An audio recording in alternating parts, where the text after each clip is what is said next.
There is value in rethinking Claude Shannon, but not in the way we'd imagine. Consider him not only as a distant forefather of the digital era, but as one of the great creative generalists of the 20th century. Not solely as someone who laid the foundation of the information age, but as someone who trained a powerful intellect on topics of deep interest and continued to do so beyond the point of short-term practicality. What can we learn from that Claude Shannon? For one thing, Shannon's body of work is a useful corrective to our era of unprecedented specialization.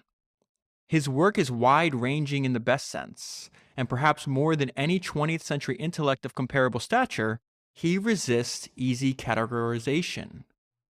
Was he a mathematician? Yes. Was he an engineer? Yes. Was he a juggler, unicyclist, machinist, futurist, and gambler? Yes. Shannon never acknowledged the contradictions in his fields of interest. He simply went wherever his curiosity led him. So it was entirely consistent for him to jump from information theory to artificial intelligence to chess to juggling to gambling. It simply didn't occur to him that investing his talents in a single field made any sense at all. There were links from field to field, of course, and it goes without saying that Shannon understood the bridges between his work in information theory and his work on robotics and investing and computer chess. Few have had a better intuitive sense of how the information revolution would fundamentally alter our world in all its aspects. But that sense led Shannon to choose exploration rather than specialization. This indifference to seeming contradictions extended to the way he lived his life. He had the options of worldwide fame, yet he preferred to remain largely anonymous. He wrote path-breaking papers, then unsatisfied with their present state, postponed them indefinitely in favor of more pressing curiosities. He made himself wealthy by studying markets and the potential of startups, yet he lived with conspicuous modesty. He reached the heights of the ivory tower, with all the laurels and professional chairs to prove it, but felt no shame playing games built for children and writing poems on juggling. He was passionately curious, but also, at times, unapologetically lazy. He was among the most productive, honored minds of his era, and yet he gave the appearance that he would chuck it all overboard for the chance to tinker in his gadget room. Okay, so that's an excerpt from the book, and probably the best few paragraph summary I've found of the life of Claude Shannon. But that comes from the book that I read this week and the one I'm going to talk to you about today, which is A Mind at Play: How Claude Shannon Invented the Information Age, and it was written by Jimmy Soni and Rob Goodman. So let me go ahead and jump into the book. I don't want to waste any more time. I want to connect this book to the series I've been doing, going back to Founders number 88, which started with the Warren Buffett shareholder letters, right? So last week or 2 weeks ago, I talked about Ed Thorpe. The week before that, I talked about Claude Shannon and Ed Thorpe working together. So anything I've covered in the past podcasts, I'm going to try not to cover here, okay? But I do want to link this one where when this book came out, because this is different than usually I do fairly older books. This is a relatively new book. I think it was published in 2017. When it came out, Ed Thorpe, who's still alive, tweeted the following recommendation for this book, and I just want to read it to you real quick. He says, Claude Shannon was to information and communication what Newton was to physics. By following his curiosity through the playground of science, he discovered mathematical laws that govern our digital age. The Shannon I worked with comes alive in these pages. Okay. And then also, before I jump back into the book, some people was like, well, this is Founders. Claude Shannon's not really, he never founded a company. Yes, that's true. But he was an investor, to the point where he has a quote in the book where he says, I make my money on the stock market. I don't make it by proving theorems. So even if he didn't start a company, I do consider investors entrepreneurs. He thinks like an entrepreneur. And I think it's an analogy. It's worth like the way his mind works is valuable for entrepreneurs to understand. So that's why I'm doing a podcast on him. Other than that, he's just a fascinating person. And a lot of us are building companies on top of the technologies that he helped pioneer. So it's very important.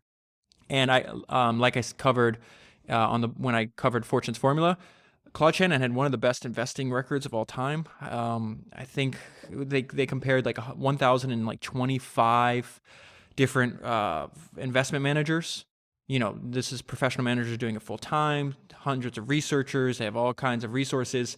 And Shannon's investment returns were better than all than one. And he did it part-time with his wife on an Apple II computer.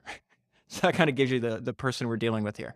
And I'll talk a little bit more about how he thought about that later on the podcast. First, this podcast may seem like a little bit of like a bunch of non sequiturs. It's just, there's no easy way to summarize Claude Shannon. So I lean heavily, when I finish reading the book, what I realize is like, we really have to understand him as a person. And then I feel like the authors did a fantastic job of explaining him as a person. Then his ideas and his approach to life completely make sense and it clicks. So I want to start just talking a little bit about his personality. And these are just random quotes I found scattered throughout the book that I collected in one area.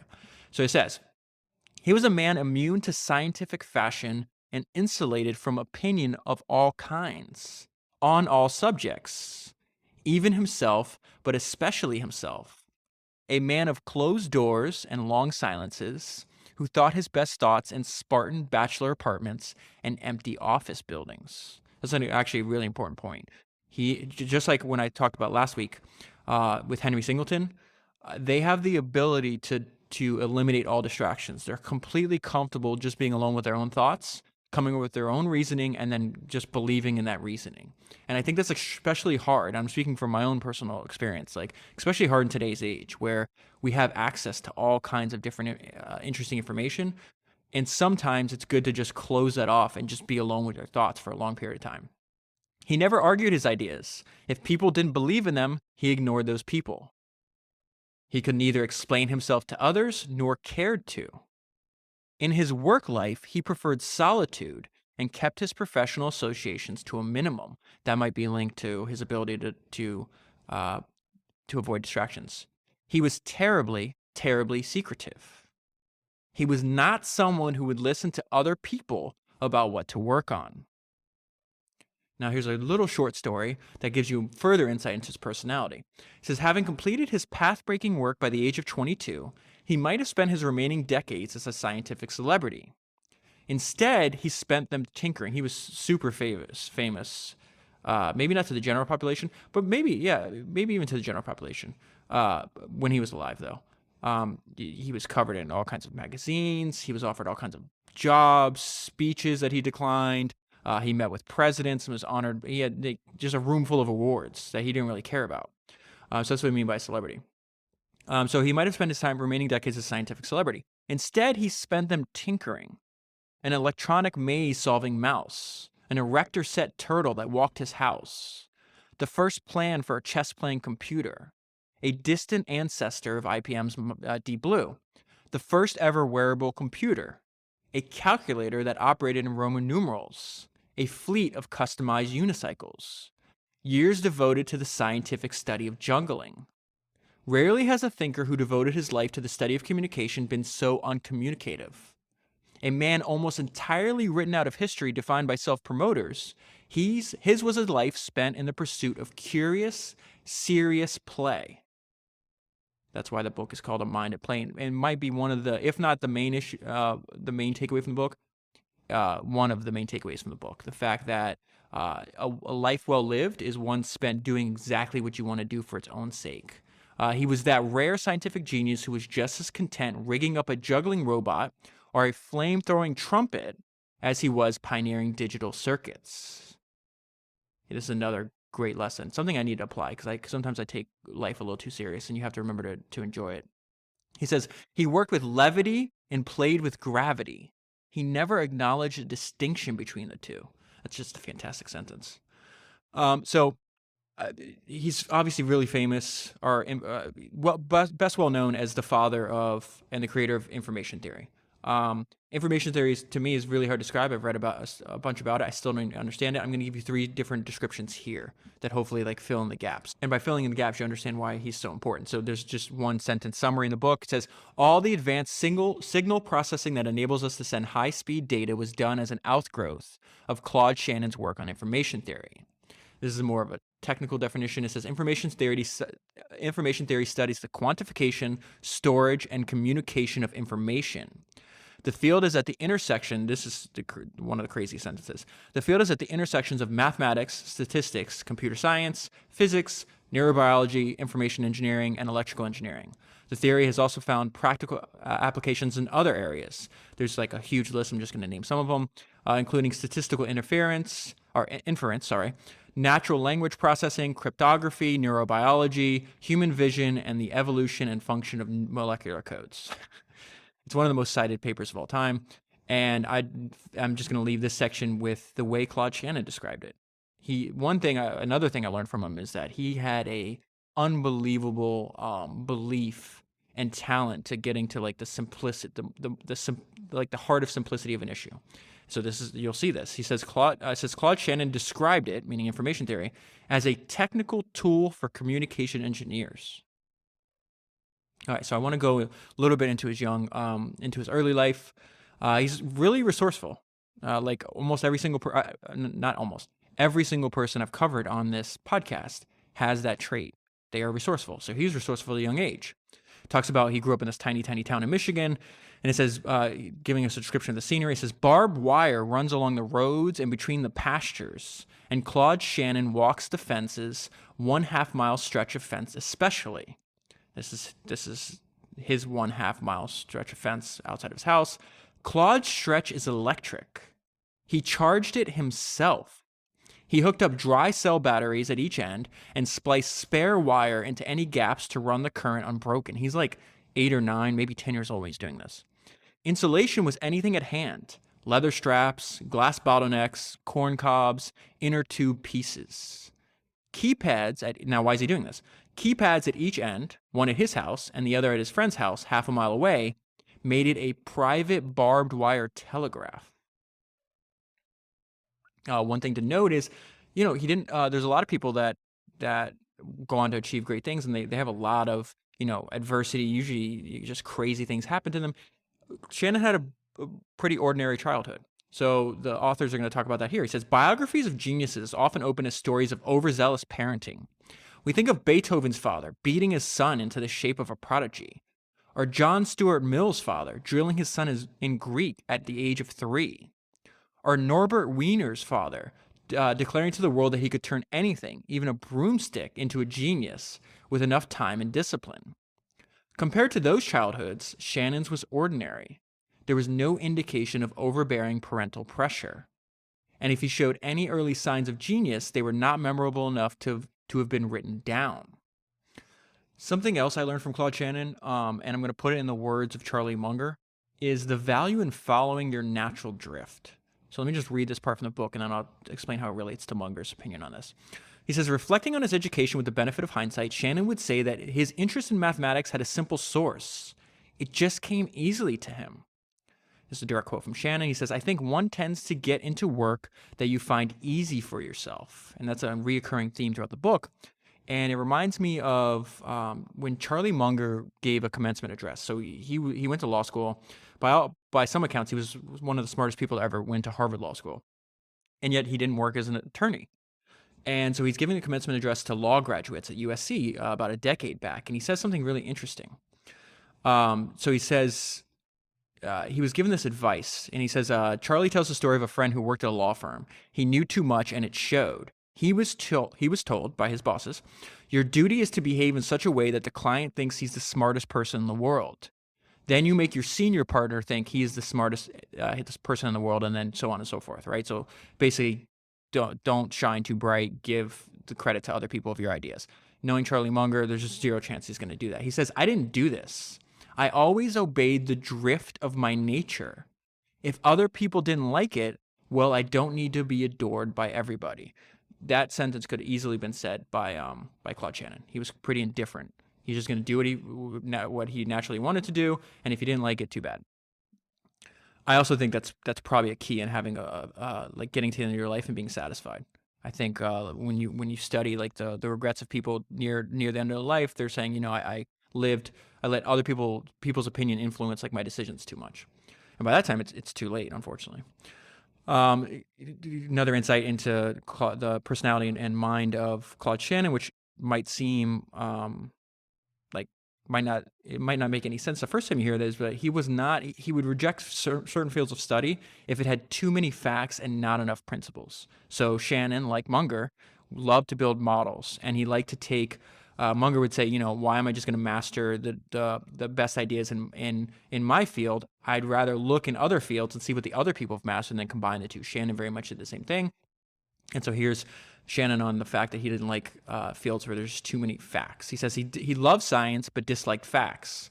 Or rather, he disliked the kinds of facts that you couldn't bring under a rule and abstract his way out of. Chemistry in particular tested his patience. He says, it always seemed a little dull to me, too many isolated facts and too few general principles for my taste. Something else to know about Claude Shannon is, everybody has people they look up to. Claude Shannon was no different. The person he idolized the most was Thomas Edison, which kind of makes Shannon's lifelong desire to spend most of his time tinkering. Makes a lot of sense because, Edison was known for that as well. Shannon was also very indecisive. And, sometimes that's portrayed as like a negative trait. I definitely feel I'm indecisive at times, and I don't like that. Shannon, it winds up inadvertently helping him later in life. So at the part I'm about to read to you, he's in college at the University of Michigan, and he can't decide whether he wants to major in mathematics or engineering, so he just does both. And he says, by the time Shannon began his dual degrees in mathematics and engineering, a generation later, the two curriculum had largely merged into one. That appealed to Shannon, who admitted that his choice of a dual degree wasn't part of a grand design for his career. It was simply adolescent indecision. I wasn't really quite sure what I liked best, he recalled. Shannon's variety of indecision, which he never entirely outgrew, no, that's for sure, would prove crucial to his later work. Someone content to build things might have been happy with a single degree in engineering. Someone drawn more to theory might have been satisfied with studying math alone. Shannon, mathematically and mechanically inclined, could not make up his mind, but the result left him trained in two fields that would prove essential to his later success. So this winds up directly leading to one of the most, I'm going to tell you about one, I'm going to say it's the most important point in Shannon's life. And let me just get to it right now. So he's in dual, not only is he's about to complete both degrees, but he's doing a lot of work in his own time.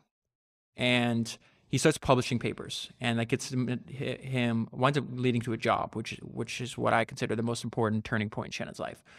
It says his first publications tell us something about his growing ambition. Taking time out from the usual burdens of classes and college life to study these problems, work out the answers, and prepare them for publication suggests that he already envisioned something other for himself than the family furniture business. His something other would begin with a typed postcard tacked to an engineering bulletin board. It was an invitation to come east and help build a mechanical brain. Shannon noticed it in the spring of 1936. That's where we are in the story. Just as he was considering what was to come after his undergraduate days was over. So he didn't know what he was going to do. Lucky he sees this job offer.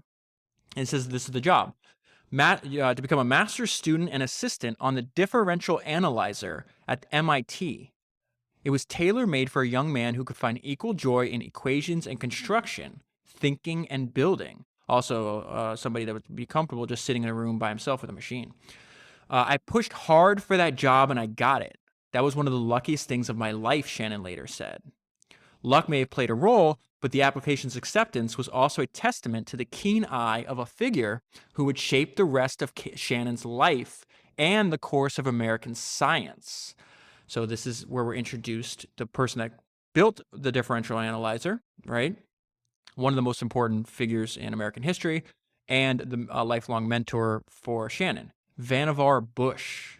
Now, I didn't know who this guy was. So you might be asking, who is Van Bush? I'm just going to give you, he's also, when you realize, after I read this to you, realize he has to be a future episode of Founders. Who is Van Bush? Van Bush is a man who would preside over a custom-made brain the size of a room. He'd counsel presidents. He'd direct the nation's scientists through World War II. He was called the man who may win or lose the war and the general of physics. And least and not least among these accomplishments would be this. He'd be the first to see Claude Shannon for who he was. He's also the co-founder of Raytheon, which is a gigantic defense contractor that still exists to this day. I just looked it up. I think they were doing like 20 to 30 billion in revenue as of 2018. So I mentioned the word differential analyzer, which is what Shannon's going to be working on. You probably want to know what that is. It was a brain the size of a room, a metal calculus machine that could whir away at a problem for days and nights on end before it ground to a halt. One problem, which measured the effects of the Earth's magnetic field on cosmic rays, took 30 weeks of spinning gears. But when it was done, the differential analyzer had solved, by brute force, equations so complex that even trying to attack them with human brain power would have been pointless. Another way to think about that is this was a computer before the digital revolution. It was an analog computer, it's like a crass way of describing it. There's actually pictures in the book of it. I'm kind of embarrassed by my initial thought when I looked at it. Looks like a really long, like, you ever seen a foosball table? Like, it looks like one that's the size of a room with a bunch of cabinets on the side. I was kind of embarrassed. So that's the first thought that popped to my mind. Okay, so around this time, his work on the differential analyzer is what causes him to write the paper, which becomes the foundation for information theory. And this is kind of the result of this time in his life. And I'm giving like a very, very brief, like, this is not at all a complete thought here. It's very brief, so you kind of understand I can move the story along. So he says, here was Shannon shut in a room with a machine built to automate thought. Okay, so this is an experience he's going through as a byproduct of his day job, and how it relates to own thoughts and ideas that eventually turn into information theory. And in the midst of his work, he came to understand that he knew another way of automating thought. Remember, he reasons by analogy a lot. That's how he thought. And then he would think in abstractions. One that would ultimately prove far more powerful than the analog machine. So he's essentially turning analog computation into digital computation, okay? Logic, and this is another idea from Shannon that I never even thought about. Listen to this part. Logic, just like a machine, was a tool for democratizing force. Built with enough precision and skill, it could multiply the power of the gifted and the average alike. So we understand this idea of like the bicycle, the computer being a bicycle for the mind, right? Popularized by Steve Jobs back in the 1970s. I never thought of logic, which is Shannon's point, is like the underlining like result of like what you're building computation on. Even if it didn't have a machine, like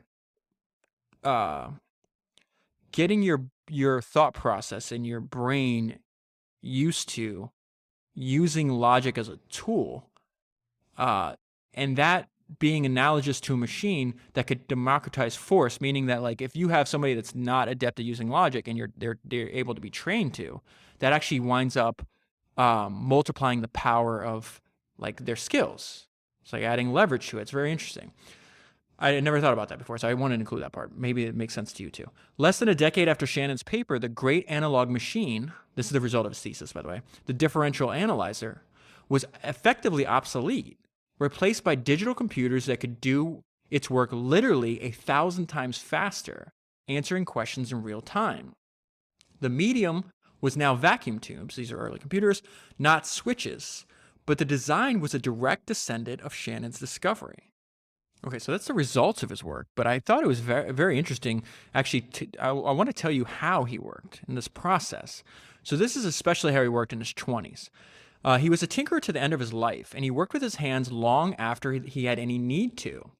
But unlike other tinkerers, he had a way of getting behind things. He loved the objects under his hand, right up to the point when he abstracted his way past them. Switches weren't just switches, remember his time working with the differential analyzer, but a metaphor for math. There had been legions of jugglers and unicycle riders in the world, but few were as compelled as Shannon would be to fit those activities into equations. Most important of all, he would abstract his way past all human communication to the structure and form that every message holds in common. In all these endeavors, he was distinguished less by quantitative horsepower than by his mastery of model making, the reduction of big problems to their essential core. And I think this is why entrepreneurs should actually study Claude Shannon, because that's what you're trying to do. If you're building a business, like you're engaged in a complex adaptive system, it's very difficult, very complex, it's unpredictable. And the reason a lot of people that have in the past have founded companies recommend that if you're going to build a business, like to understand the benefits of building models inside your head, is because it helps do what Shannon's doing here in other domains. It's reducing big problems to their essential core. Shannon's work at 21 was a window of all the work he had left. In his 20s, his most productive years, he took his abstractions to the point of deep withdrawal and almost crippling shyness. And in this deep withdrawal is when he writes the paper that information theory is based on. It's called A Mathematical Theory of on Communication, or of Communication. And then the very next year, it's changed to The Mathematical Theory of Communication. And what was interesting about that is he just kind of, he had given small hints about what he's working on, but in the book they just talk about, like, he just basically dropped the paper, publishes it in a technical journal, and people are like, whoa, what the hell, where did this come from? It came out of nowhere. All right, so the note I left myself is this might be the main takeaway from the book, and it's the last sentence I'm going to read to you. So it says, what's your secret in remaining so carefree? An interviewer asked Shannon towards the end of his life. Shannon answered, I do what comes naturally, and usefulness is not my main goal. That's a very interesting sentence, right? I keep asking myself, how would you do this? Is it possible to make a machine do that? Can you prove this theorem? So just like, it comes from curiosity, right? And this is the main point. For an abstracted man at his most content, the world isn't there to be used, but to be played with, manipulated by hand and mind. I love that idea. There's another interesting thing. So while he's in school, Shannon learns how to fly, right? He wants to become a pilot. Then the flight instructor, this is one of the craziest things in the book. The flight instructor tries to get him to stop because he thought Shannon was a genius and didn't want Shannon to die. So he writes a letter. The flight instructor writes a letter to the president at MIT. And he says, I'm convinced that Shannon is not only unusual, but is in fact a near genius of most unusual promise. With the president's permission, he would ban Shannon from the cockpit. Such a life wasn't worth risking in a crash. And the president sent a letter back that was more level-headed. He said, somehow I doubt the advisability of urging a young man to refrain from flying, or arbitrary to take this opportunity away from him on the grounds of his being intellectually superior. I doubt whether it'd be good for his development. So he's allowed to fly. I just thought it was funny. But the flight instructor is not the only one to think of Shannon as like a universal genius, right? Vannevar Bush thinks about this. And remember I mentioned earlier, he has a huge influence on Shannon's life. He says, Bush believes Shannon to be an almost universal genius whose talents might be channeled in any direction. And Shannon had a lot of respect for Vannevar Bush. So he kind of ignored everybody else to some degree, but he listened to, and especially when he was a young man, basically followed what Bush thought he should do. And the reason I included that one sentence is because he shows that ability when he starts studying stock markets. So if you remember in Fortune's Formula, he said, okay, he just got done saying he does things for curiosity's sake. So he thought, well, here's an idea. If you present the problem, here's a problem I have. How can I make the most amount of money in the shortest amount of time?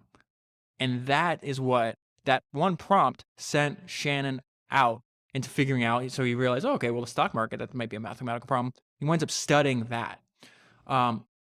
So to Bush's point, where it's like almost universal genius, like, I don't think you have to be a genius to do this stuff.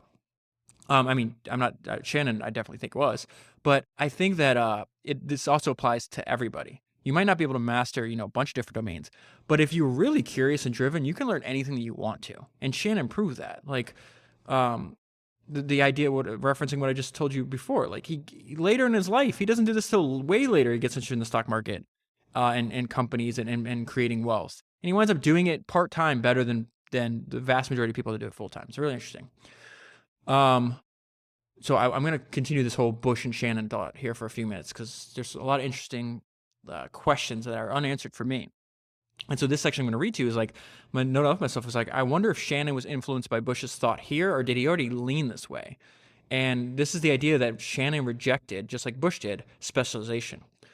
It was a matter of deep conviction for Bush that specialization was the death of genius. This has also been a theme in the last few people that I've talked about on the podcast, whether it's Warren Buffett, Charlie Munger, Ed Thorpe, Henry Singleton, they were not specialists. They applied their talents in many different domains, just like Claude Shannon does. And so now this is Bush quote on this. He says, in these days when there's a tendency to specialize so closely, he also didn't specialize. If you look at his wide varied his various accomplishments, it is well for us to be reminded that the possibilities of being at once broad and deep did not pass with Da Vinci or Benjamin Franklin. So like those aren't the, they have, Da Vinci and Franklin had a bunch of different interests and they were able to master it. Like, why can't we? Like, let's not over specialize is what Bush is saying. And certainly Shannon's life is like an illustration of that. So I don't know if Shannon came up with that on his own or if he may have been influenced by thinking of Bush. Now, I want to talk to you about this part in Shannon's life, which is weird. Shannon spent many years studying genetics. And that's because Bush wanted Shannon to study genetics. And this is the result. It says the project had been Bush's initiative, and the hypothesis was his. Hypothesis. The subject, a 23-year-old genius, working in a scientific field in which he has no training, in which he did not even know what the word meant, although the words meant, he didn't know any of the vocabulary in genetics, he had to learn that, can produce original findings in less than 1 year. Conclusion, confirmed mostly. So he sets them out to study genetics, but like, hey, just apply, just tell me what you can learn about this, and do you have any unique insights?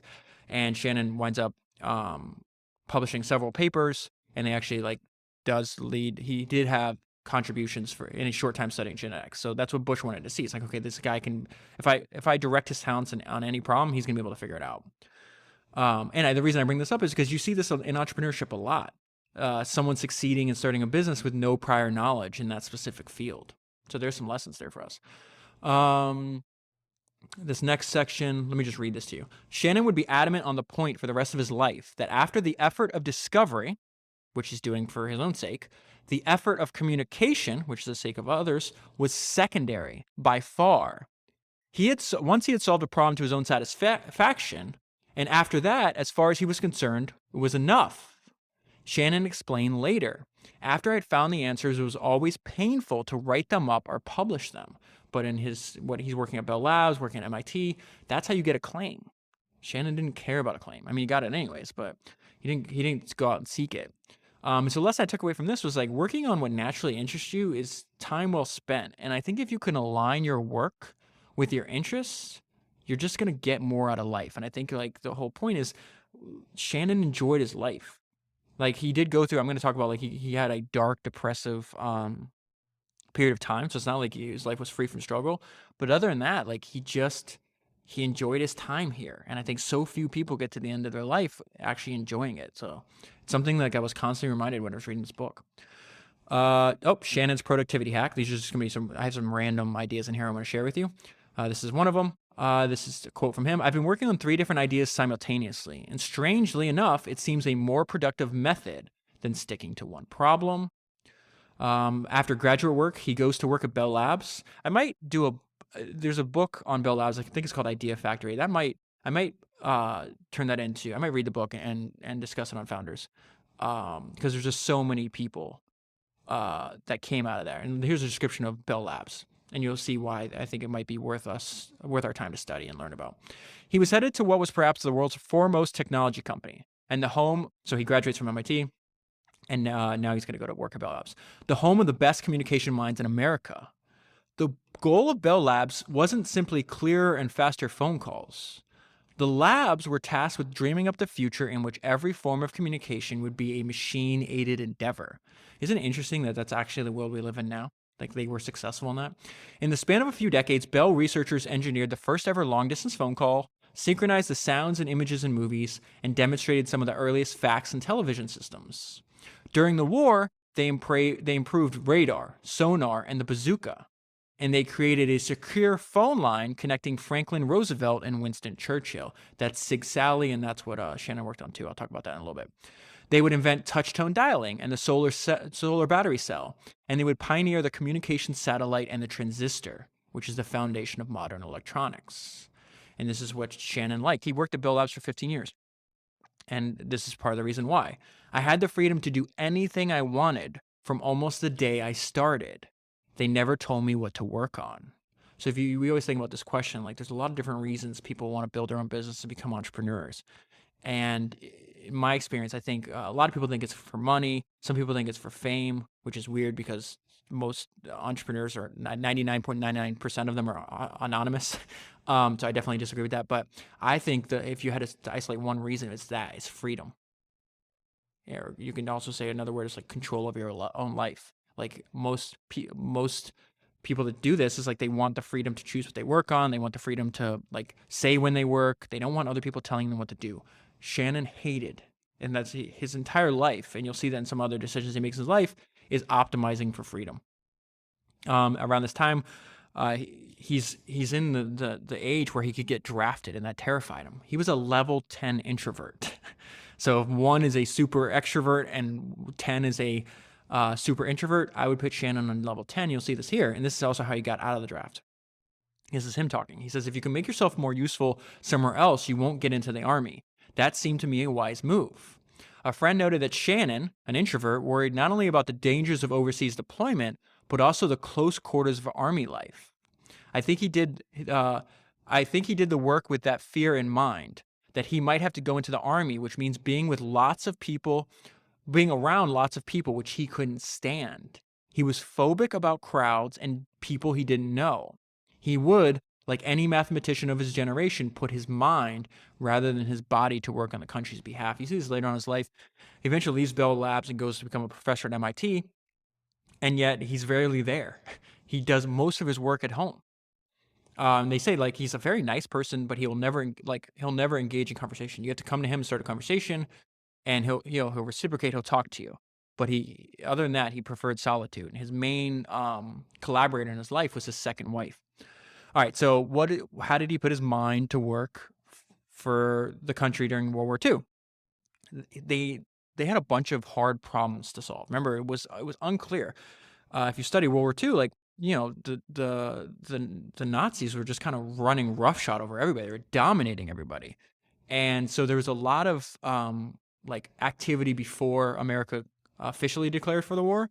Was largely trying to prepare for what they saw as like a very formidable adversary. And so one of the things that he helped contribute to was this idea of fire control. And so let me tell you what fire control is. He says fire control was essentially the study of hitting moving targets. The targets were anything and everything the enemy could hurl through the air to cause damage. Planes, rockets, ballistics. They essentially turning this into a math problem. So he says, imagine a gun firing a single shot at a target. Now imagine that the gun is the size of a 2-story house, that it's placed on a moving Navy ship in the middle of an ocean, and it's trying to shoot down an enemy fighter moving at 350 miles per hour. That was a rough description of the challenge of fire control.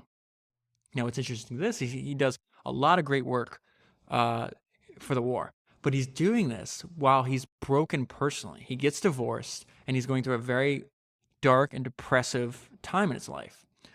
He says the accounts of that time depict a man on edge, and understandably so. The pressure of the war, combined with the collapse of his marriage, had left Shannon shattered. It looked like he might completely crack up nervously and emotionally. This is also he's being forced to work on teams, which he doesn't like. He says the whole atmosphere left a bitter taste in his mouth. The secrecy, the intensity, the drudgery, the obligatory teamwork, all of it seemed to have gotten to him in a deeply personal way.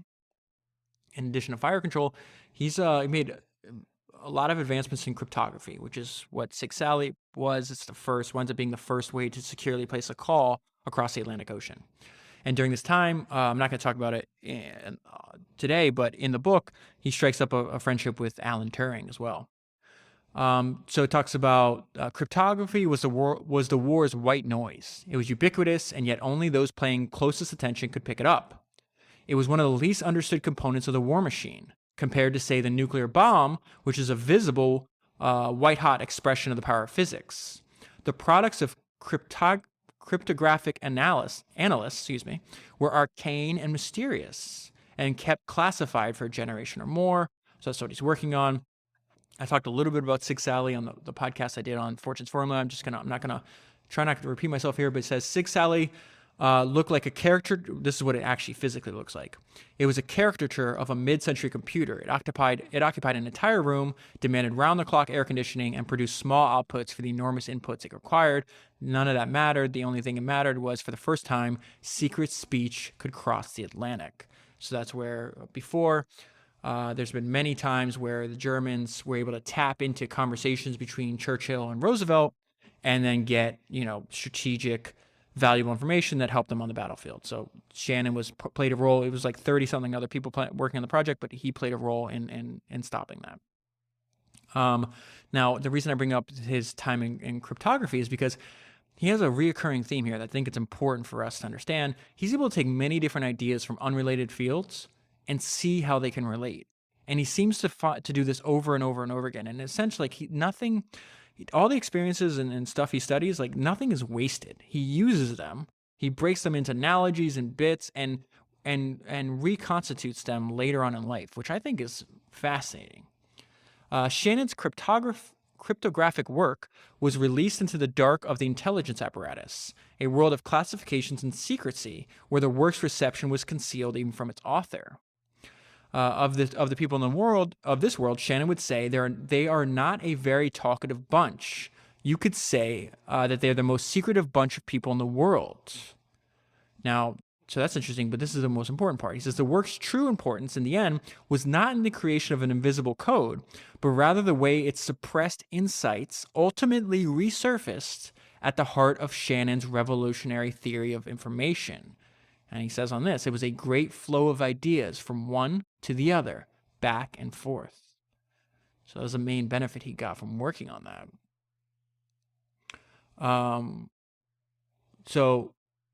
Well, let me just read this. So now this is about the important, everybody's going to be influenced by somebody, right? So Shannon was influenced by this person named Ralph Hartley. And it says, reading the work of Ralph Hartley, Shannon said, was an important influence on my life. Not simply on the research of his studies. Shannon spent much of his life working with the conceptual tools that Hartley built. And for the better part of his life, much of his public identity, Claude Shannon, father of information theory, was bound up in having been the one who extended Hartley's idea far beyond what Hartley or anyone else could have imagined. So what does that mean?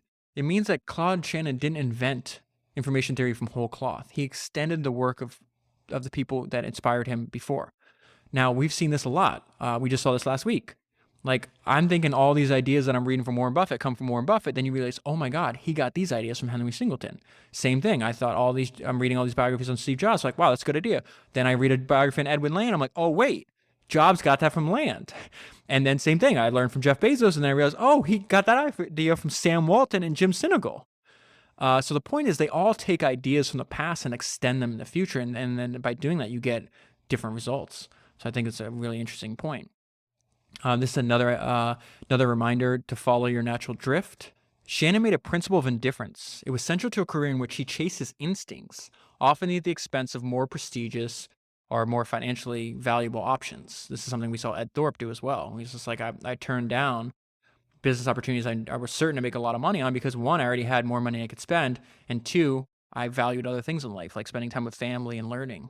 So we're seeing the same thing with Shannon here. Unlike many scientists who parlayed successful research careers into lives as public intellectuals, he did not seem to consider using his growing standing within the world of science as an opportunity to expand his network outside of it. If anything, he closed himself off further, ignoring letters, colleagues, and projects, and spending his time and attention absorbed by the puzzles that interested him the most. This is him following his natural drift. He was just really, literally following his natural curiosity. And then he says something, this throwaway quote, which I think is one of the most important quotes in the entire book.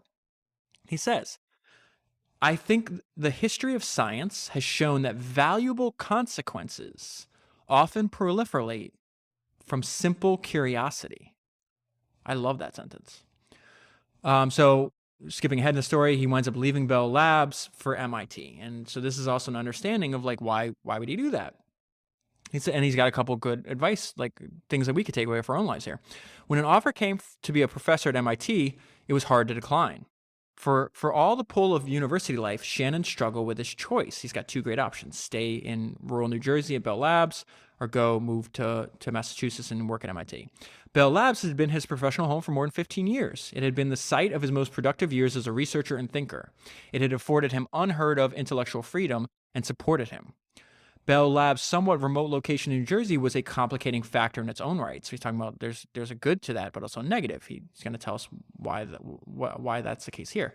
The essential seclusion and isolation of Bell Labs had both advantages and disadvantages. That's a direct quote from Shannon. It eliminates a good many time-wasting visitors, but at the same time prevents many interesting contacts. She's going back and forth making this decision. He continues. Foreign visitors often spend a day at Bell Labs, but they spend 6 months at MIT. This gives me opportunities for real interchanges of ideas. In the end, the general freedom in academic life, in my view, is one of the most important features. See him optimizing for freedom again? The long vacations are exceedingly attractive, and it is also the general feeling of freedom in the hours of work. There was also one decisive factor pulling Shannon to MIT. A certain restlessness on Shannon's part after spending more than a decade and a half in a single institution. This is what I mean. I think this is actually really important. Having spent 15 years at Bell Labs, Shannon writes, I felt myself getting a little stale and unproductive, and a change of scene and of colleagues is very stimulating. That's why you might, if you're feeling that you're in a stale environment with the ideas or maybe just your personal dissatisfaction, like you might want to change things up, like your physical, like where you physically are has an impact on that. And this is the impact. The change of scenery worked. Now we start to see his mind in full bloom. What resulted were some of Shannon's most creative and whimsical endeavors. There was the trumpet that shot fire out of its bell when played, the handmade unicycles in every permutation, a unicycle with no seat, a unicycle with no pedals, a unicycle built for two. There was the chairlift that took surprise guests down from the house's porch to the edge of the lake. This is all the stuff he's building. A machine that solved Rubik's cubes, chess-playing machines, handmade robots, big and small. Shannon's mind, it seemed, was finally free to bring its most outlandish ideas to mechanical life. And this is another thing, I think a lesson we need to apply our own lives. His activities were autotelic. And the definition of autotelic is an activity or creative work having an end or purpose of itself. And the reason I know that word is because I originally started this podcast. It wasn't called Founders Podcast. If you look at the description, like the link when you share it from like Apple Podcasts in the Apple Podcast directory, it's the name of the podcast was Autotelic first. Because at the time I had a newsletter that dealt with book recommendations and stuff I was learning from books. It's kind of like an early and like predecessor to what I'm doing now. And I started some of the people listening to Founders Now were on that list. So I jump started this podcast because I already had, several thousands of people on that list. Said, hey, I'm going to start doing a podcast where I talk about books I read and like what I learned from them. And I was doing just books it wasn't just biographies at the time. So I really like this the idea of like having something in your life, and hopefully it's the work you're doing too. I mean, that's like the perfect, like that'd be like the best option. But just understanding like there's certain things you're doing in your life that you just do to do it. Like you might not be doing it for money, because you enjoy doing them. And so Shannon has that, and he's talking about it. He says, looking back, Shannon summed it all up as happily pointless. I've always pursued my interests without much regard to financial value or value to the world. I spent lots of time on totally useless things. Tellingly, he made no distinction between his interest in information and his interest in unicycles. They were all moves in the same game. I think that's more of how we actually experience life. Like we don't have these hard separations from a lot of things in life. Because I don't think that's how we experience it. It's just one vast experience over however long you have on this earth. And same person that could be like in Shannon's case, like he doesn't mean he was an unserious person. Like he made very important breakthroughs, scientific breakthroughs, but at the same time he saw no difference he did that because it interested him. Just like looking at the act of juggling as a mathematical problem interested him. Just like when he went to Las Vegas with Ed Thorpe to try with the first handmade computer, because it just interested him. Could I build a computer that beats roulette? So again, I think that's like the main takeaway from Shannon, and like hopefully the influence he has on all of us moving forward. Now I'm going to talk a little bit about, this is his daughter on the family hobby of investing. So he was one of the most successful investors ever, but he's also unserious about it in the sense that he thought it was fun, like it was playful, it was a problem he had to solve, it was curious, he was drawn to it. It says in the 1960s and 70s, Betty and Claude did play the markets obsessively. The process became a family affair. This is his daughter Peggy talking. Much of the conversation around the home would be of the stock market. Much of my parents' focus was on what the market was doing. They taught me to read the Wall Street Journal and the stocks very early. It was a great way to engage kids. They eventually set up a small personal computer to carry the quotes during the day and then check again at the end of the day. So there were computer printouts floating around the house with stock quotes on them. And again, tying this all together, his interest in money resembled his other passions. That's what I mean. There's like no separation. He was not out to accrue wealth for wealth's sakes, but he did die a very wealthy man, nor did he have any burning desire to own the finer things in life. But money created markets and math puzzles, problems that could be analyzed and interpreted and even played out. Now, one of these investments is Teledyne, which I covered last week. And if you haven't listened to it, please listen to it. Warren Buffett says that Henry Singleton, the founder of Teledyne, has the single best record in all of American business. Think about how all the different companies that have been built in America in the last, let's say, 150 years. That's a hell of a statement. Teledyne grew to become a multi-billion-dollar conglomerate, and Henry Singleton's a hell of a person. Shannon made the investment simply because I had a good opinion of him. They knew each other. His investment in Teledyne achieved an annual compound return of 27% over 25 years. So that's Charlie Munger talks about that return. He calls it utterly ridiculous. If you invested $1 with let's say you invested $1 million with Henry Singleton when he first started his career, 30 years later, he'd return $180 million to you. Their kernel of interest in the market, meaning Claude and his wife, Betty, their kernel of interest in the market grew into a consuming hobby. The two of them began devouring books on trading, contemplating various market philosophies, and graphing possible scenarios for stocks. They studied many of history's most successful investors, including Bernard Baruch, Hetty Green, and Benjamin Graham. They read Adam Smith's The Wealth of Nations and studied von Neumann's and Oscar Morgenson's work on game theory. If you really think about it, we're doing something very similar here, but for entrepreneurs. But a lot of people thought, Shannon, his most attended lecture ever was when he started talking about the stock market. Everybody's like, oh, this is a mathematical genius. He must have has this like algorithm and he can predict everything. No, he realized you couldn't do that. And so this is his approach, which I found fascinating. Complicated formulas mattered a great deal less, Shannon argued, than a company's people and the product.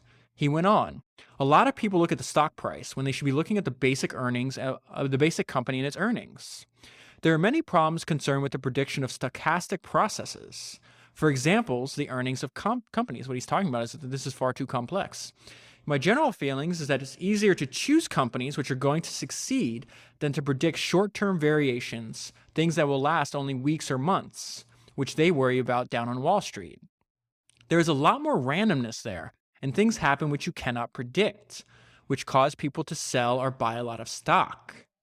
It was his view that market timing and tricky mathematics were no match for a solid company with strong growth prospects and sound leadership. And this is also something that we've heard a lot the last few weeks from Buffett and Munger. I think they would agree with his statement there. Something I also want to bring to your attention that I don't think I've done a good job of like understanding that his goal was to like break everything down to its most simplest form, right? So this is Ed Thorpe talking about on how Shannon dealt with problems. And it says, this is a direct quote from Thorpe, Shannon seemed to think with ideas more than with words or formulas. A new problem was like a sculptor's block of stone, and Shannon's ideas chiseled away the obstacles until an approximate solution emerged, like an image, which he proceeded to refine as desired with more ideas. When I read that, I thought about the famous quote by Michelangelo when somebody asked him, like, how are you creating these sculptures?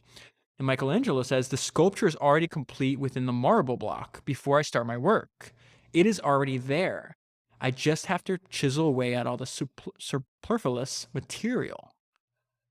I think that's probably an idea that can be applied to building a business, to chiseling away, like removing everything that's not essential. It's very hard. When I think about all the products and services you encounter, it's very, very, very rare that we're able to successfully do that. But I think it's powerful when you see it. I already said this before, but I leave this note to myself a lot in the book. What motivated Shannon is if you can find a way for your work to overlap with your natural inclination or your natural drift, you'll live a good life. So Shannon's talking to us here. He says, I don't think I was ever motivated by the notion of winning prizes, although I have a couple of dozen of them in that other room.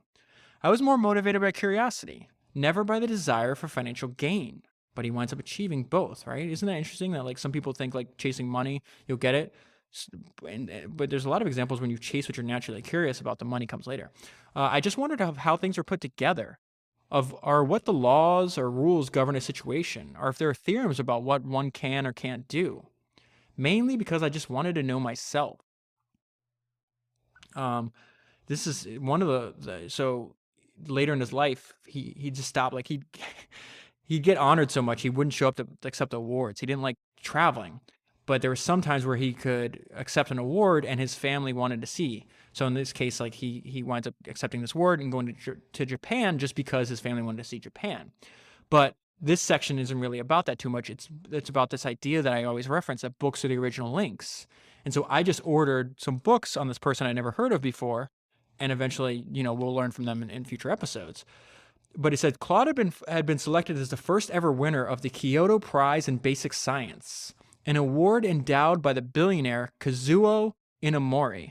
So sorry if you're listening to this in Japan and I'm butchering this. I can't even pronounce normal words in English, so don't take offense, please. Inamori was a Japanese applied chemist who founded the multinational Kyocera and later rescued Japan's airlines from bankruptcy. He was an engineer by training, a Zen Buddhist by choice, and a business turnaround artist by reputation. He was also a student of management philosophy, which along with his Buddhism might explain why the Kyoto Prize's founding letter reads like a curious mix of spiritual text and a shareholder update. So this is why I put it in here, because it's hilarious to me. And this is reading directly from that founding letter. After a quarter century of relentless and painstaking effort, Kyocera's annual sales have, by the grace of God, grown to 230 billion yen, with pre-tax profits of 53 billion yen. I have decided on this occasion to create the Kyoto Prize. Those worthy of the Kyoto Prize will be people who have, as have we at Kyocera, worked humbly and devotedly, sparing no effort to seek perfection in their chosen professions. They will be individuals who are sensitive to their own human fallibility and who thereby hold a deep-rooted reverence for excellence. So he's written a bunch of books. Some of them I can't even find; they're not in print. But I just ordered 2 of them, so hopefully they're interesting. Interesting to me though was during this acceptance speech in Japan, he talks about how he just has this random thought about how history should be taught. He says, I don't know how history is taught here in Japan, but in the United States in my college days, most of the time was spent on the study of political leaders and wars. Caesar, Napoleon, Hitler. I think this is totally wrong. The important people and events of history are the thinkers and innovators, the Darwins, Newtons, and Beethoven, whose work continues to grow influence in a positive fashion. He continues, one category of innovation he singled out for special mention, the discoveries of science. These are all going to be future Founders episodes, by the way. This is a quote from Shannon, are wonderful achievements in themselves, but would not affect the life of the common man without the intermediate efforts of engineers and inventors. People, and he's going to mention the people he admires, people like Edison, Bell, and Marconi. I actually just ordered a book on Marconi. It's like 826 pages, so I don't know what I just got myself into. And I've done one podcast, I think it's episode number 2 on Edison, but I will read other books on him in the future. And I haven't covered Alexander Graham Bell yet, but I will. This gives you an idea of more of his personality, and this is really on his, you can see why he's kind of an introvert. And why he had a strong distaste for war. This is Shannon on the human species. These goals, meaning computing and automation and AI and robotics, these goals, he said only half-jokingly, could mark the beginning of a phase out of the stupid, entropy-increasing, and militant human race. Yikes. In favor of a more logical, energy-conserving, and friendly species, the computer. So he's saying they're kind of mirror images of themselves, those 3 traits, right? He considers a lot of humanity to be stupid, so he'd prefer more logical. That's the other side of that. Entropy increasing. he would like energy conserving. And militant, instead of militant, he would like friendly. It would be amazing if our species was friendly to everybody, isn't it? A completely different world than we live in now. Towards the end of the book, unfortunately, Shannon gets Alzheimer's disease, and it's actually really hard to read about because you have this wonderful, playful mind, and like starts to not recognize his own children, and just winds up dying in a assisted living facility not far from his house, just because it's falling down, and just it was really, really sad. So I'm not going to include any of that, and I don't want to remember him that way because I got to the end of the book, and I was like, I always talk about this idea, like when you read a great book like this, right? You get to the end, and there's like, I don't have a word for it. I've used the words like bittersweet, which I don't think is necessarily all the way accurate, but like you have like a melancholic feel, like you're very happy. You're very happy that you read the book, but you're sad that it's over. And especially like the vast majority of people I cover on this podcast is like, they're already dead. Like their life is done. There's nothing further that's gonna happen. And the finality of all is like, it's a pleasant and at the same time uncomfortable emotional experience that I want more of. That's one of and anybody who's read great books knows exactly what I'm talking about. And I think part of it stems from like, you spend a great deal of time. Like if you're gonna read a book, this book I think was like 300 pages to me. That's like a 10-hour read. And you have like an emotional release, for lack of a better word, at the end. And when I'm sitting here going over like what I wanted to talk to you about today, I was like, I don't want to end on that, man. That's like, he becomes an extremely likable character over the entire book, and then he dies in like a devastating way. And it's just like,